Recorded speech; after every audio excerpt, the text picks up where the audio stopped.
దేవుని నామమునకు మహిమ కలుగునుగాక. ఈ ఉదయకాలము మీకందరికీ వందనాలు తెలియచేస్తున్నాను.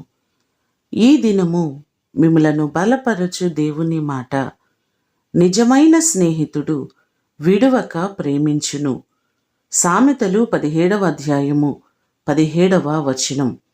నిజమైన స్నేహితుడు అనే మాటకు జీవితాంతము మనలను విడిచిపెట్టకుండా మనకున్న ప్రతి కష్టంలో, ఇబ్బందిలో మనతో పాటు తోడుగా ఉండే వ్యక్తి. నిజంగా చూస్తే ఇలాంటి వారు నేటి దినాల్లో చాలా అరుదుగా కనబడుతున్నారు.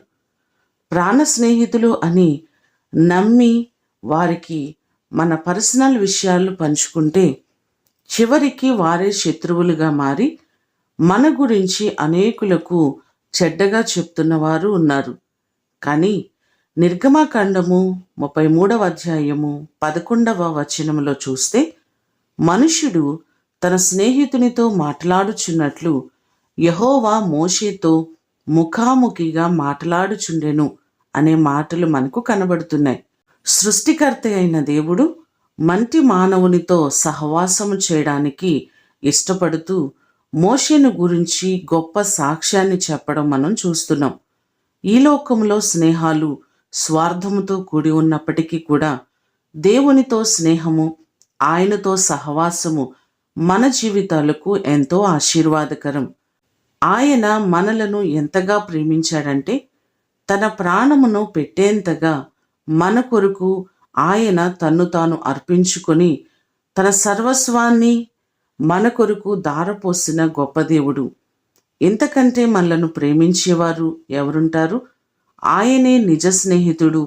ఆయనతో సహవాసము చేస్తే సమాధానము కలుగుతుంది అని లేఖనం సెలవిస్తుంది. మనమందరమును నిజ స్నేహితుడైన ఆయనతో సహవాసము చేసి ఆయన ద్వారా అనేకమైన మేలులను పొందుకొందుముగాక. ప్రార్థన చేసుకుందాం. పరలోకమందున్న మా తండ్రి, మీ పాదములకు వందనాలు, స్తోత్రాలు. మీకంటే నిజమైన స్నేహితులు ఎవరున్నారు ప్రభువా? మా ప్రతి బాధలో, కష్టములో మీతో తప్ప మేము ఎవరికి మా విషయాలు చెప్పుకోగలం? సమస్తమును ఎరిగిన దేవుడవు.